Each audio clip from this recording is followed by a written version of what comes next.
सुदेश भाऊ? काय काय काय नाही आहे की बरं आहे. काय चाललंय आणि काय धंदा पाणी आपला व्यवस्थित आहे. तुमच्या आशीर्वादाने सगळं चांगलं आहे आमचं. आईला सुदेश भाऊ आपल्या मोबाईलला कव्हर तेवढा चांगला द्या की राव. कसा आहे विनोद भाऊ? आयला याचा मोबाईलचा कव्हर नाही हो आपल्याकडे विनोद भाऊ. आईला मग हेडफोन तर राव चांगला द्या की राव आपल्याला.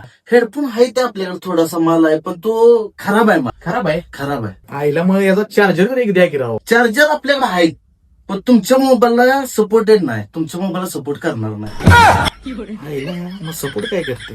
पैसे दिलं तर करते. आईला मग रिचार्ज तर माराय की राव. रिचार्ज सप्लाय आपला कालपासून. बॅलन्सचं काय झालं विनोद भाऊ? आज बुधवार असल्यामुळे आज बॅलन्स जास्तीत जास्त सेल झाला आपल्या दुकानचा. त्यामुळे बॅलन्स पण संपलाय. चेक करून बघा. आईला कशाला दाखवायला पाहिजे? हाय की राव तुमच्या विश्वास. तुझा विश्वास आहे रे माझ्यावर. माझा कुठं आहे तुझ्यावर? आईला काय हाय काय तुमच्याकडे मग? काहीच नाही तुमच्याकडे. दुकान टाकलंय कशाला मग? हा अहो विनोद भाऊ आपल्याकडे सगळं काय आहे पण आधीची उधार दिलं नसल्यामुळे आता तुमच्यासाठी काहीच नाही. दिमाग खराब हो जाएगा, मैं माँ अम्मा बहन पे आ जाऊंगा मैं इनकी।